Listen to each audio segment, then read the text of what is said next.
Labrini Nelligan was appointed Executive Director of the Lunder Dineen Health Education Alliance of Maine in November 2012.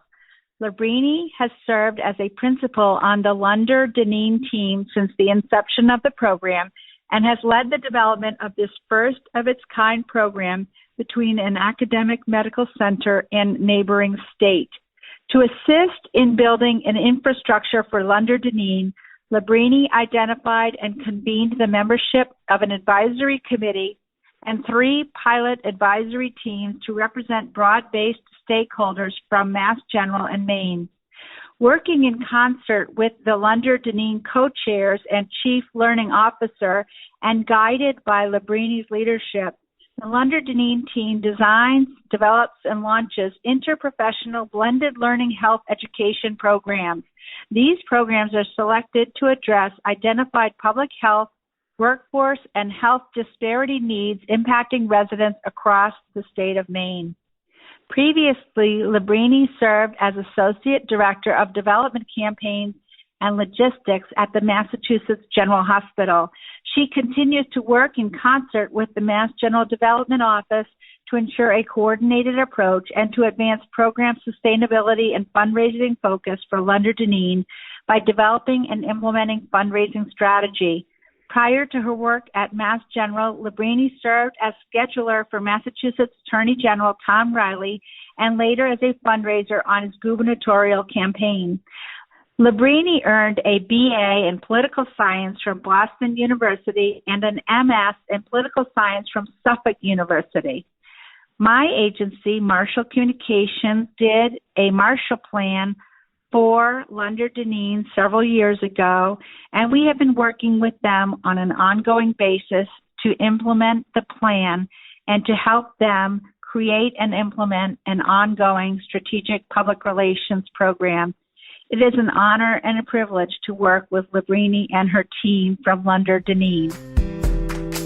Welcome to the PR Maven Podcast, a podcast all about growing your network and building your brand through traditional and digital networking techniques. I'm Nancy Marshall, the PR Maven and CEO of Marshall Communications. I've been strengthening brands through PR for over 35 years, and now I'm celebrating the success of executives, influencers, business owners, and entrepreneurs from all around the world, all of whom have cultivated their brands and broadened their networks through traditional and digital networking methods. Each week, I interview one of these interesting and influential individuals and provide an opportunity for you, the PR Maven Nation, to gain insights from their strategies and stories. So stay tuned for this week's episode, and thanks for listening.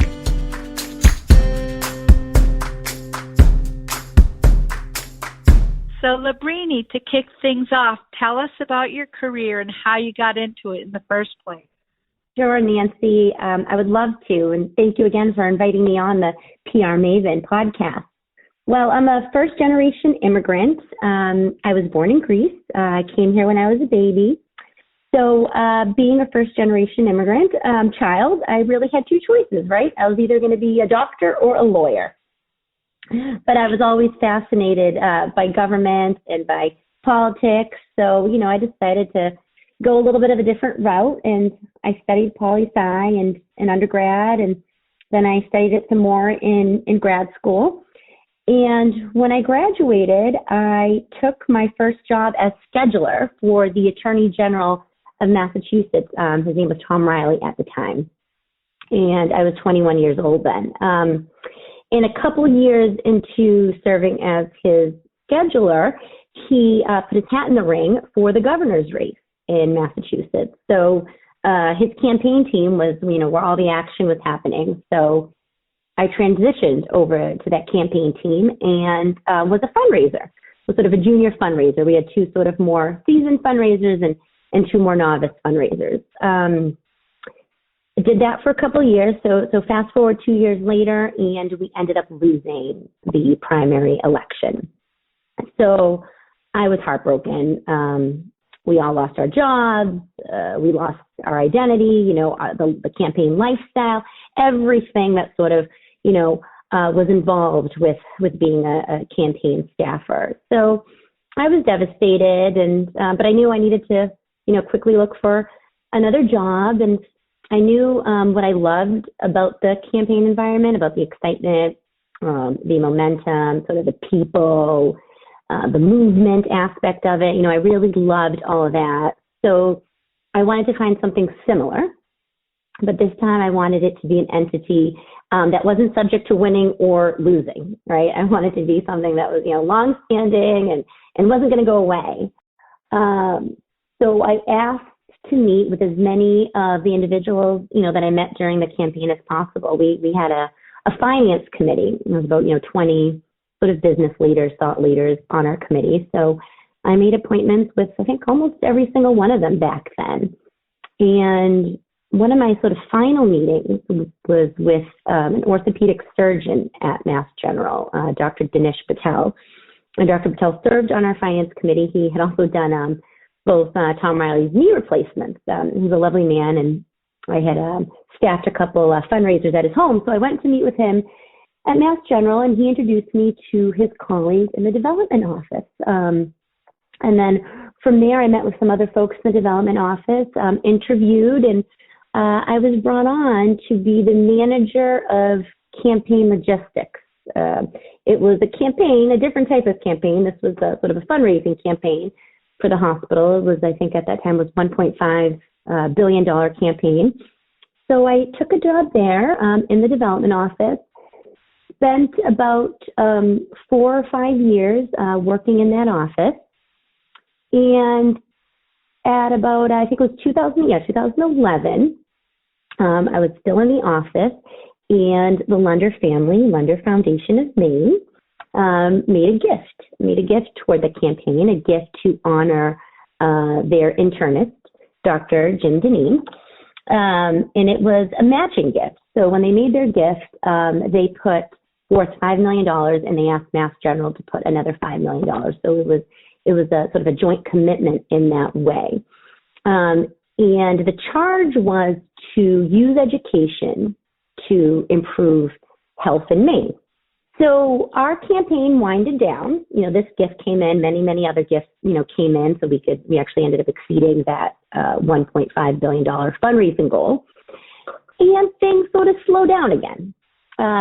Similar to what happened at the end of the election, but, of course, everyone still had their job and fundraising was still happening, but things started to slow down. So I started, volunteering for, different things in the office because, my title, manager of campaign logistics, was, soon going to be obsolete as we wrapped up. And one of the things I volunteered for was to staff my boss, who was the chief development officer at the time, staff him in his role on this hospital-wide task force that was charged with figuring out, we have this, $10 million joint gift now to use education to improve health in Maine. Well, how are we going to go about doing that? So I joined him at the meetings, and they were in the trustees' room, which is, one of the, the original building at the hospital, and, beautiful big boardroom, and I was surrounded by, brilliant, busy healthcare leaders, and, I was there, and I sort of, took a seat in the second row. Didn't really want to be at the table. I didn't really think I deserved to sort of be at that table, but I was kind of in the background. So I was going to those meetings monthly, and I started taking notes. And my boss, he was called to do other things, so he stopped going. And then I found I was the only one sort of representing our department at the meetings and taking notes. And then I'd go back and do a couple of the action steps. And every time we met these other people around the table, again, because they were such sort of top level executives, they had a million things going on, and we sort of needed to refresh, if there was a month between meetings, we needed to refresh what we talked about and who would do what and what was going to happen next. And my notes were really helpful. And then people started turning to me, as a reminder or a refresh of, well, what did we say at the last meeting? And, what have we done since then?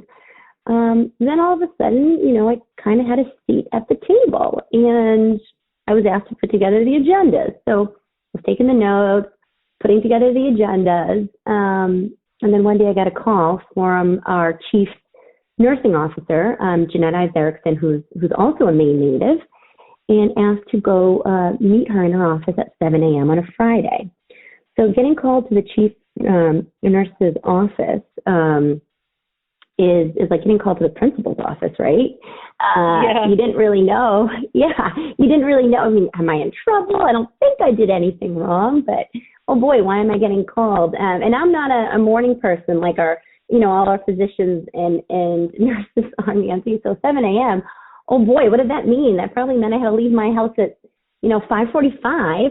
And then, well, geez, I'd probably have to wake up at 4:30, at that point. So it was a big deal for many, many reasons.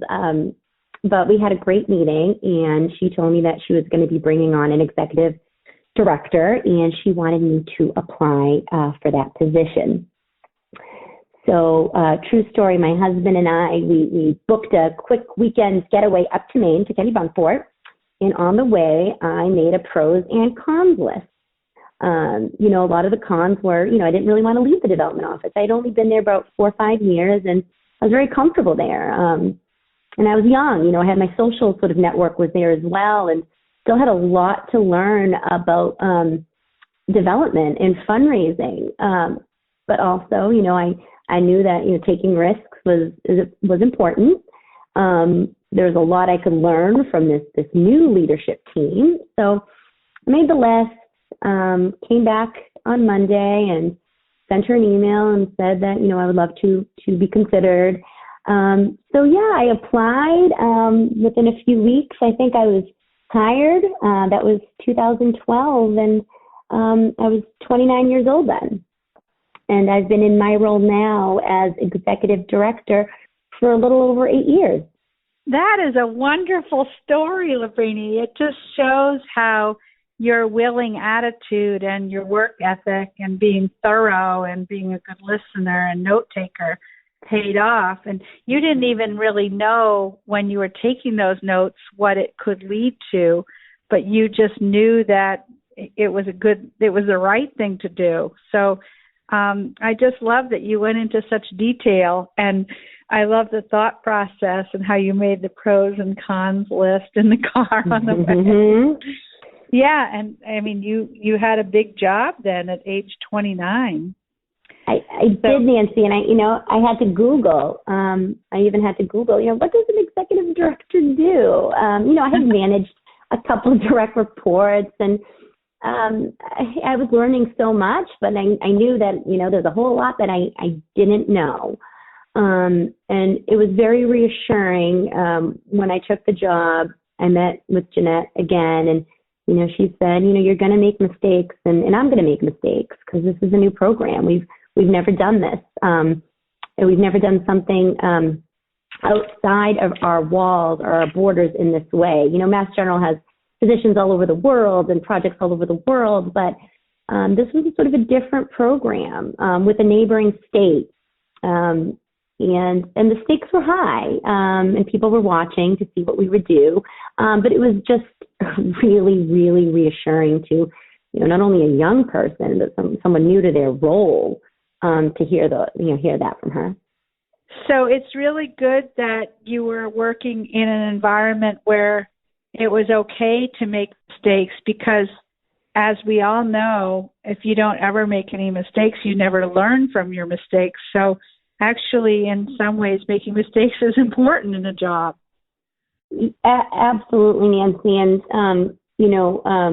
the chief nursing officer, Jeanette, who was later appointed as co-chair for the Lunder Dineen initiative, I think was one of my first days. She said, we're both going to make mistakes. This is new. Working sort of outside the MGH campus, of course, is not new to Mass General. There's physicians around the world and nurses around the world, and they're working on, global and national and regional projects all the time. But this was a little bit of a different program where we were sort of assigned to work specifically with one state, a neighboring state. So, and it was funded through philanthropy, which is a little bit of a different model as well. And the stakes were high, and people were watching what we were going to do. And, her saying that, was just very reassuring, not only for me as sort of as a young person starting off in a new position, but for anybody, I guess, starting off in that new position, that it's okay. We're going to make mistakes together, and we're going to come up with solutions together. Yeah. And you had a strong fundraising background. So how did your fundraising and development background help you, and how does it still help you in your role today? Well, the campaign, sort of the gubernatorial campaign, was an amazing foundational experience. It was, baptism by fire over there. You quickly had to learn about logistics and calendar management and messaging, talking points, managing up to your candidate, managing down to your field staff, board relations. So I took a lot of that, and then I brought that to the development office, and what the development office really instills is relationship building, and being intentional with your relationships and cultivating relationships and stewarding relationships. So, I've been able to take, the skills from, I think, both of those positions really, and apply them to Lunder Dineen, and all those skills. I mean, they're all transferable, they're all transportable, so foundationally important. Yes, and as you know, the theme of this podcast is about building your relationships both online and in person. So can you talk about how you have combined both online and in-person relationship building over the years, Labrini? Yeah, I would say, we've done a little bit of both. Definitely a combination. I would say that we really started off with the in-person relationships, mostly because Lunder Dineen is a new entity, right? We were charged with, again, developing programs or using education to improve health in Maine, and we belonged to an organization out of state. So we had to kind of go into the state, introduce ourselves, make sure we knew who we were, knew how to articulate that, build the trust, build the credibility, and we did a lot of that by listening, developing relationships, and then being able to respond. And Nancy, that took us, I would say, the relationship building aspect of our work, because it's so foundational, probably took us the first 3 or 4 years. And what we wanted to do was have our programs really be informed by what was needed. So we wanted to talk to everybody. And at this point, on our website, we have a nice map with pinpoints, showing where we've been.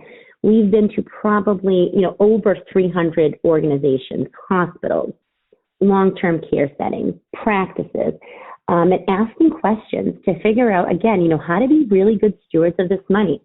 What are the needs and how can we help address them? And not assuming that the needs of the healthcare community in Maine were the same as the needs of the healthcare community in Massachusetts. So on boots on the ground, face to face, was really, really foundational, and still is to this day. We're still doing a lot of that in person. Our model, we call it blended. Our model is blended, half in person, half online. And we started to, I think, become a little more intentional or maybe conscious of our online presence as the work was developed, as we were able to sort of prove our concepts, as we wanted to get our messages out a little faster. We started to really sort of embark on building our social media platforms, our websites as tools, as really complementary tools to what we were doing in person. Well, I love that you had an intentional blended philosophy or strategy of half online and half in person. And so I think that's why that Lunder Dineen has been able to build such a reputation that people trust, because you have been intentional about it. And, you have not rushed through anything. It has been very, as I said, intentional, and you've taken the time that it has required to build your reputation. Mm-hmm. Yeah, so, it's definitely a marathon, not a sprint. I think that's the way. I mean, if anybody, especially, I love the state of Maine, but if people come in and want to try to win Maine people over in a hurry, it's going to backfire in a big way. So Maine people, they're slow to trust, but once you earn their trust, they will be loyal. So that is something that I've learned after having done business in Maine for so many years now. And I love Maine people because of their loyalty, and they'll stick up for you. If you need their help, whether you need somebody to help you on the side of the road to change a flat tire or or any kind of help, Maine people will be there. So that's one of the great things I think about doing business in this state. So, Labrini, what would your best how-to tip be for PR, marketing, and social media? Or personal branding, actually. A great question, Nancy. I think for us, the motto is always the WIFM, what's in it for me, right? So WIIFM. So always trying to find that and find that for your audience. We have lots of different, audiences or stakeholders at Lunder Dineen. We have our co-chairs, we have our board, we have our practice sites, we have our learners.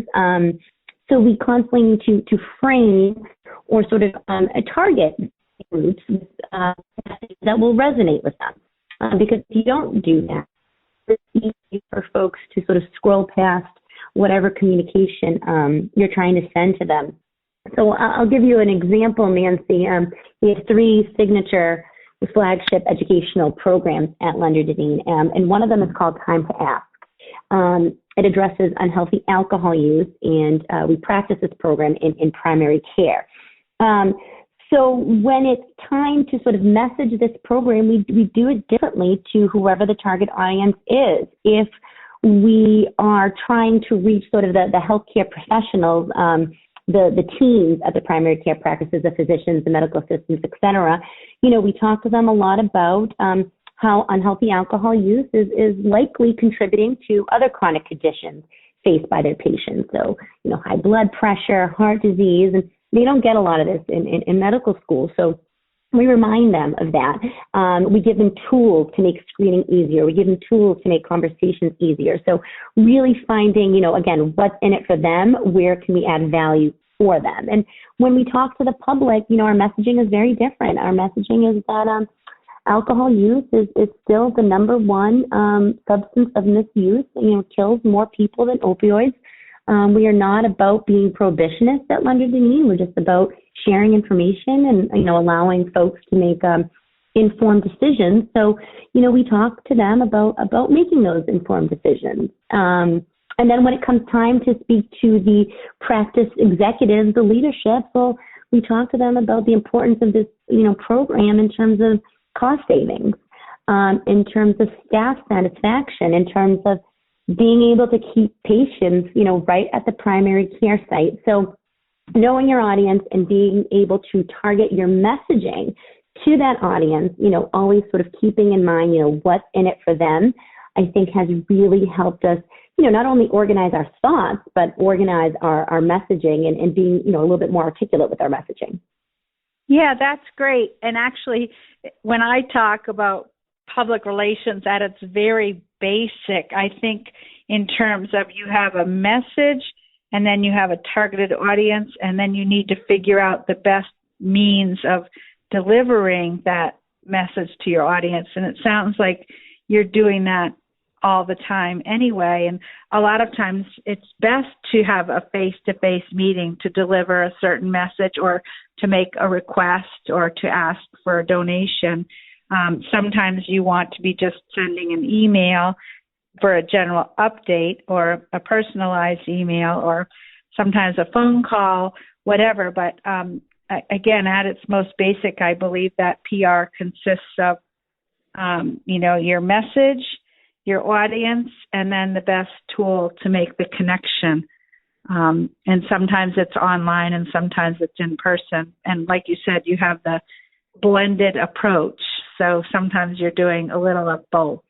That's right, Nancy. Yeah, absolutely. And, in education, we're learning and we're seeing, and we're hearing back from our learners that they like the blended approach to education. We have, a multi-generational group in the workforce today. We have our some of Generation Z, graduating now, right? And they're entering the workforce. We have our millennials, our Xers, our baby boomers, and they all like to learn differently, right? They all have different preferences and trends. So in addition to the PR aspect of our work, when you get right down to the education and the nitty-gritty, there's a time and place for, on-demand, online learning, and there's, an equal place for that in-person networking, asking questions type of learning as well. And when we survey our learners afterwards, the programs don't work without both. They really don't. So this blended learning, model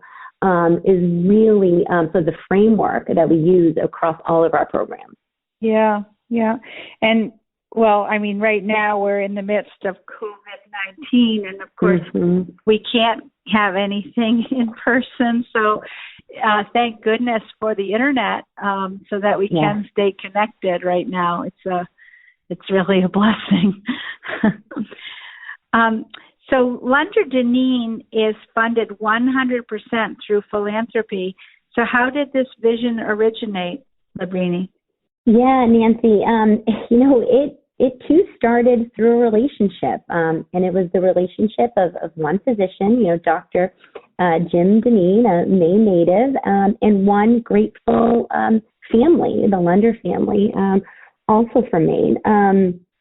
And it started with the commitment, I think, from both groups, the Lunder family and their foundation, and also Mass General, and the commitment of our president, Dr. Peter Slavin, our three co-chairs, Drs. Jeanette Ives Erickson and Dr. Jim Dineen and Drs. Birnbaum and our Chief Learning Officer, Gino Cesari, a group that, values education and believes in its power. And together, the family, the Lunder family and foundation and Mass General, as I mentioned earlier, decided to commit equally and to invest in this program equally, to share the successes and to share the risks of a startup company, of a startup, program, if you will, which is what we were. And we love to remark all the time that it all started with a handshake. It started with a handshake between Mr. Peter Lunder and Dr. Jim Dineen, and we love that about our program. And we really try to honor that handshake and honor the spirit of that handshake and in our approach to everything that we do. And along the way, we've been very fortunate to receive funding from many other regional foundations in Maine. So too many to name, and many national ones as well. And all of this, generosity and philanthropy has allowed us to, do the work, identify the needs, develop the programs, get the programs out there, evaluate the programs to make sure they're working, and really try to impact as many healthcare professionals in the state as possible at no cost.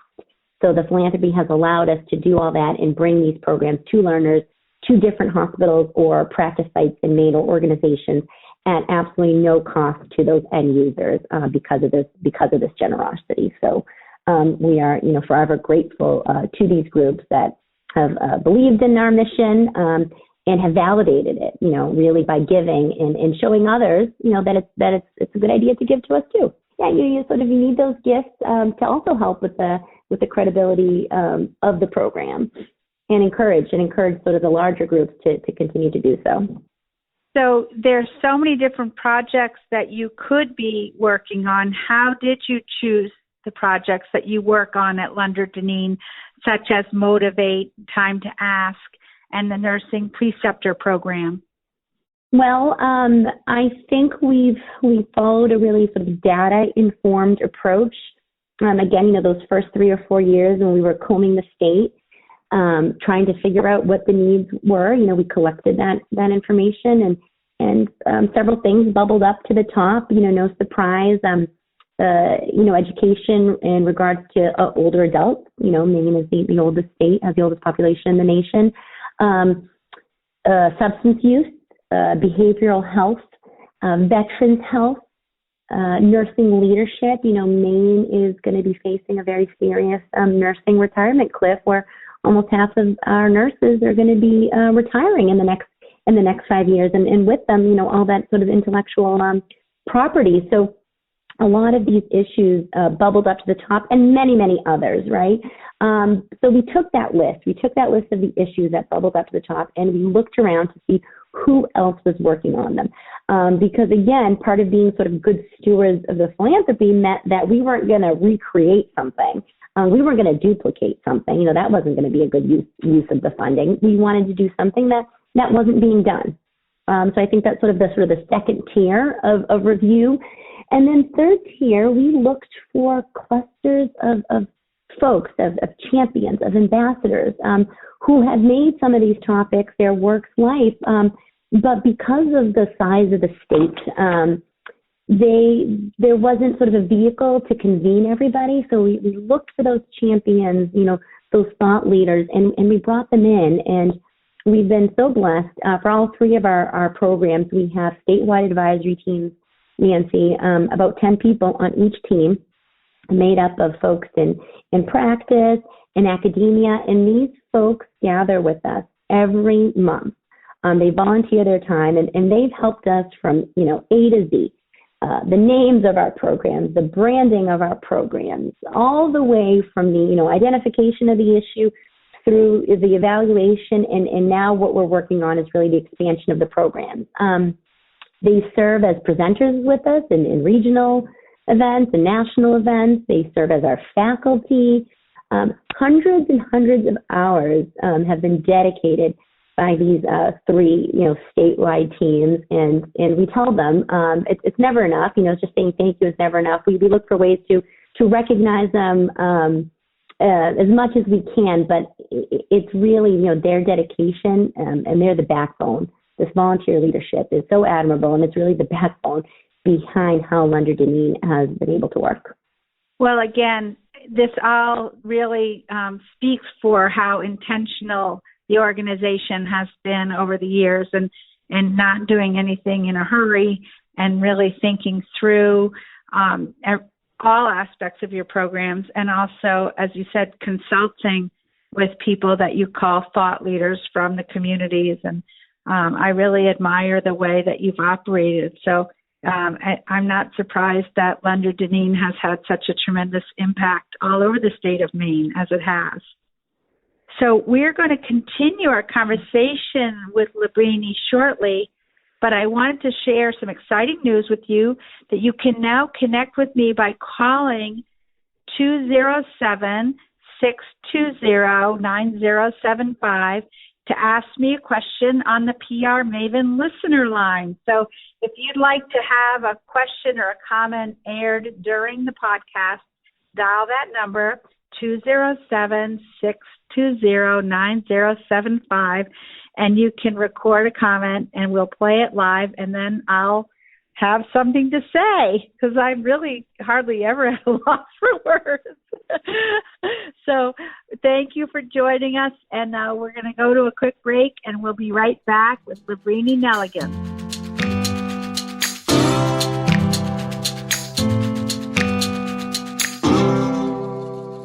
This podcast is all about growing your network in order to strengthen your brand. In my 30-plus year marketing and PR career, I have seen many organizations waste their precious time and money on marketing because they're trying to obtain success without any strategy to achieve their goals. So many organizations and companies suffer from what I call the shiny object syndrome, trying every new fad that comes down the pike. That's why I created the Marshall Plan 15 years ago. We have done over 100 of these plans for clients, helping them to get out of their day-to-day routine to identify their goals, solidify their brand story, focus in on their ideal customer avatar, analyze their strengths, weaknesses, opportunities, and threats, and create a realistic budget and measurement dashboard. We create the Marshall Plan collaboratively with our clients over the course of 3 months. We have a 65-step process to create a highly customized, actionable plan. And it's not like we come in and say, we are the consultants from away and we know everything. Instead, we come in and say, let's sit down at the table with your leadership team and we'll bring our expertise in what's working in PR and marketing. And our client team brings their knowledge of what's working in their organization. And together we come up with a really amazing plan. For many, it's been a transformative process. I have watched how teams have come together and their faces light up because they have such a sense of accomplishment and they're so excited about the future of their organization.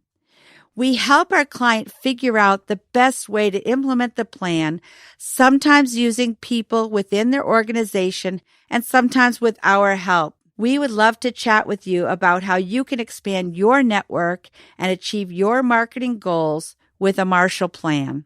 Go to marshallpr.com/MarshallPlan to learn more about the process, or better yet, send me an email at nancy@prmaven.com and we'll set up a time to talk and get started. And now back to our conversation.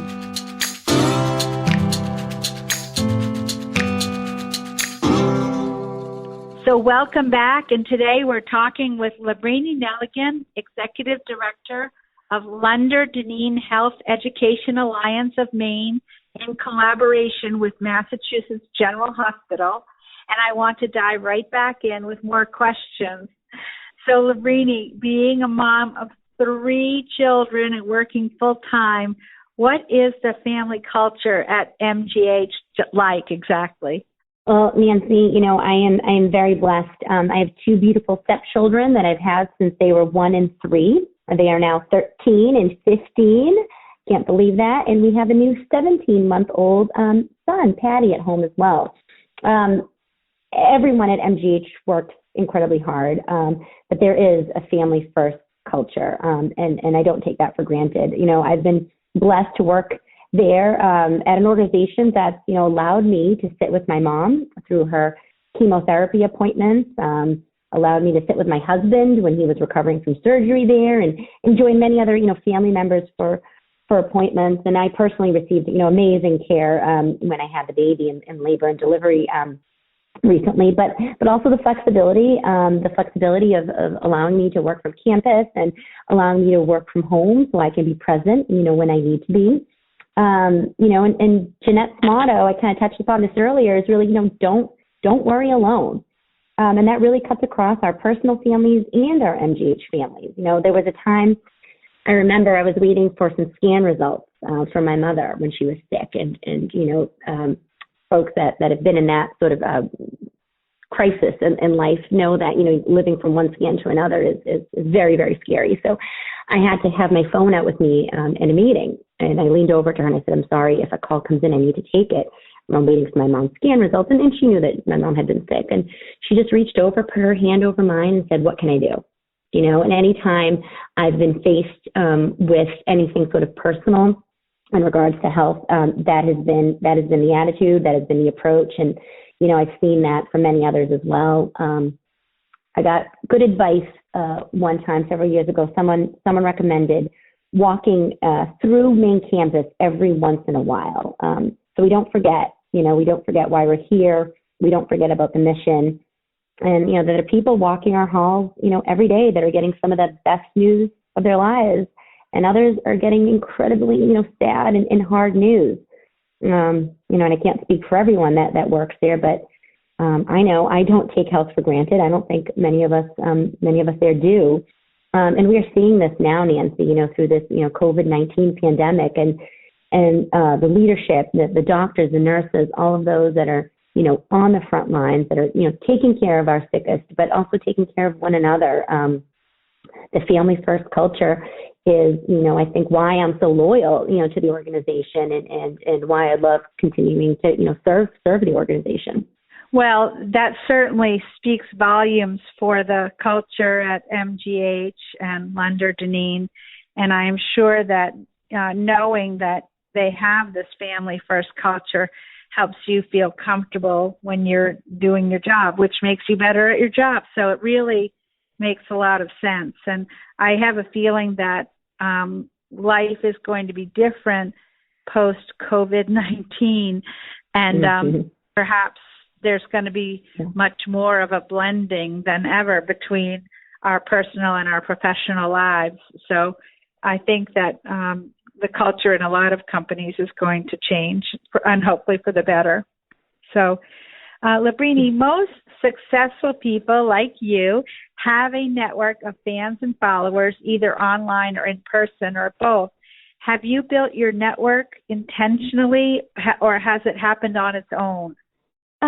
Great question, Nancy. I guess a little bit of both. I think sort of personally, I'm not very intentional with any personal branding or, sort of social media, activity. I use Facebook and Instagram, to stay connected with family and friends. And, I'm the mom that posts, the cute pictures of the kids or the family pictures from vacations. But I'm also very circumspect and cautious, I think, with social media. My generation was sort of probably the first where it was really ingrained in us, be very careful, what you post, because those things last with you or stay with you forever. So I'm mindful.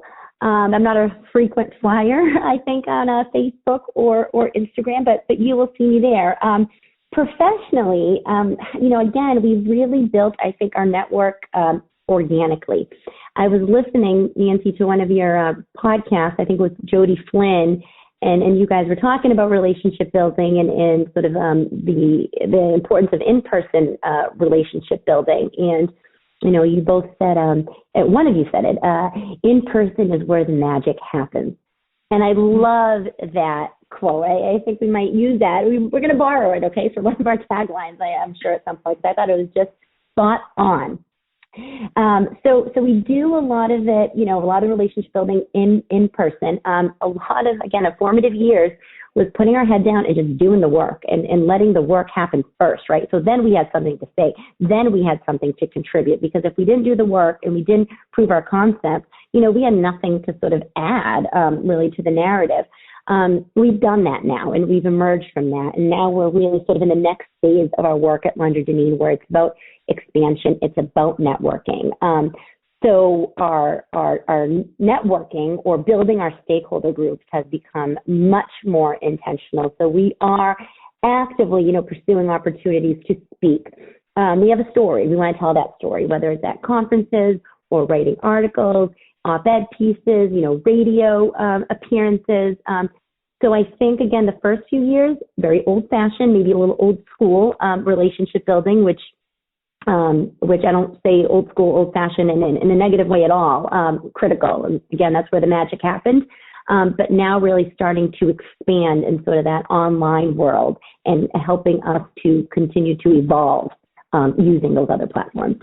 Well, I'm glad that you remembered that quote from my conversation with Jody Flynn, because she and I really did have a lot of fun with that podcast. But we did talk about how when you are in person, that is when there's literally chemicals that go back and forth between two humans when they're in the same space, like oxytocin and serotonin, which are like, I call them the happiness chemicals. So, so absolutely. I feel that people should always endeavor to get together in person if they have met each other online, or, if you normally correspond through Instagram or Facebook, you should really try to set up a time to get together in person. So, of course, again, because of our social distancing right now, a lot of us are using virtual meetings and virtual cocktail parties and other virtual ways of getting together. But let's hope that at some point we can freely connect with each other in person again. Is there a resource such as a book, a website, or an app that you have found helpful in your line of work, and why would that be? Well, I think there are a number of, books and podcasts and websites that I follow. I try to read as many things that come across my desk as possible. I mean, that's some advice I got early on too.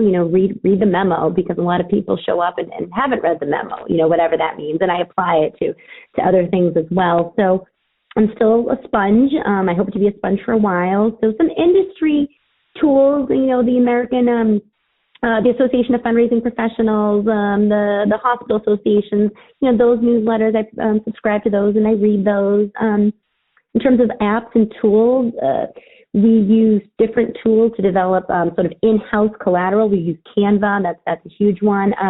MailChimp, that helps us organize our distribution list and send communications, automated communications out to them.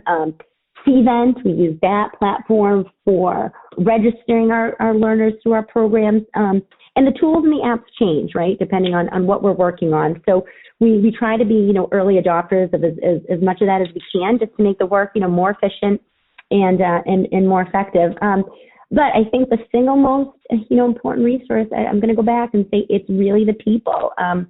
I didn't know anything about, continuing health education, remote learning, distance learning, when I took this position. I try to read some articles and some books, but, that's really never enough. I've literally learned everything through the people that I've met, through those that have either, served as those supervisors or leaders to me, again, to those 3 volunteer advisory teams, my 3 teammates. I think I've learned, 99% of what I do now really on the job, either this job or previous jobs. Again, that sort of hands-on, in person, that's where the sparks fly. I think that's where the connections happen. And so I would say the people, my colleagues and my networks, biggest resource to me. Well, I think that's why you're so good at what you do, because you really value those relationships with people, and I'm sure they can feel it, and they can feel your authenticity when they're working with you and dealing with you. So you should be congratulated for that, for sure. Is there a parting thought that you'd like to share with PR Maven Nation today, Labrini? Sure. Thank you. Well, Lunder Dineen turned 10 this year. So we're celebrating our 10th birthday. Of course, the beginning of 2020, has also been rocked by this pandemic. So we haven't come out and celebrated the way we want to yet, but we will be doing that at some point. So with that, Nancy, I want to say thank you. If anyone from our, Lunder Family Foundation representatives that listen, Mass General, our philanthropists, whether it's foundations or individuals, again, I think they're the inspiration for us. They're the motivation for us. Choosing to share your personal wealth to advance research, to advance education, to advance patient care is just so admirable. So I'd love to thank everyone that's been part of that. And if anyone is listening that is a healthcare professional in Maine and would like to work with Lunder Dineen on any of our programs, we'd welcome hearing from folks as well. And we can't wait for this year to continue and to allow us to really, celebrate this huge milestone and thank the Lunder family, the Lunder Foundation, and also Mass General.